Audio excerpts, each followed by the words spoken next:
Thank you for allowing me the opportunity to present to you the Disclosure of Representation in Trading Services form. As realtors, we believe consumers should have as much information as possible, as early as possible, to understand the nature of their relationship with a realtor and the duties and responsibilities that we owe. As such, before providing trading services, we want to take this opportunity to review with you the Disclosure of Representation in Trading Services form, so that you have all the information necessary to make an informed decision on the type of representation you are seeking. The Disclosure of Representation in Trading Services form you have received contains two key sections. The first is to know your options as a real estate consumer. The purpose of this first section is to describe the differences between being represented or unrepresented in a real estate transaction. The benefits of representation. This section covers 4 key points that consumers need to know before entering into a real estate transaction. First, the benefits of working with a realtor, which includes expert advice, protection, and oversight. Second, an overview of what representation means. For example, as a client, you as the consumer has engaged a realtor to provide services on your behalf. Your realtor will owe you special legal fiduciary duties, including undivided loyalty, avoiding conflicts of interest, disclosing material information, and protecting your confidentiality. Third, an overview of what being unrepresented means. An unrepresented consumer will have no agency relationship with the licensee, which means your realtor is not working on your behalf in the transaction.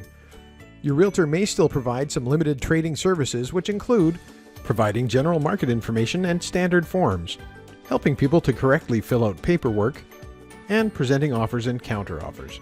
But they cannot provide unrepresented parties with any advice.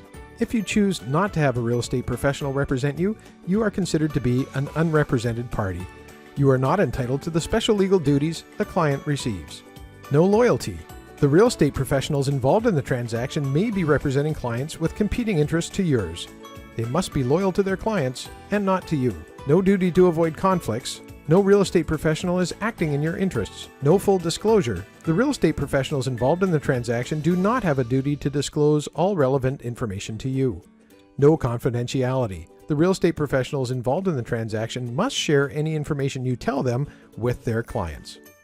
And the fourth and final point, in British Columbia, real estate professionals provide their services through licensed companies known as brokerages. Depending on how the brokerage operates, you will be represented as a client in one of 2 ways, either in a designated agency relationship or a brokerage agency relationship where all the real estate professionals at the brokerage will owe you the same legal duties, and they must all protect your confidential information. Either way, as a client of a licensed real estate professional, you'll benefit from advice, oversight, and protection. Most brokerages in British Columbia operate under designated agency. In designated agency, the agency relationship exists between the client and your designated agent from LePage. Should other parties or parties to a potential transaction be represented by another real estate agent within the same brokerage who is not your designated agent, there is no conflict, as each real estate agent will be in a designated agency with their respective clients. Only your designated agent owes the fundamental agency duties to you as a client. Your realtor will not share your confidential information with others without your permission.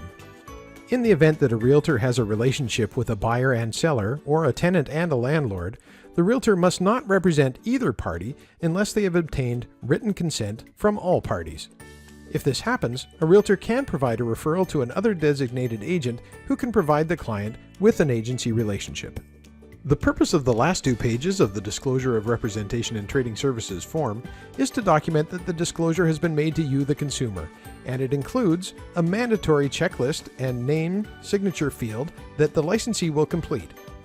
It also includes an optional checklist and name signature field that may be completed by the consumer. Our brokerage requires that anytime we're providing trading services, the form must be completed by the consumer. In order to ensure that you make an informed decision on representation, please contact your realtor to discuss any questions you may have. Once they've answered your questions, you can best determine how you'd like to complete the Disclosure of Representation in Trading Services form. This will enable your realtor to provide you with appropriate trading services.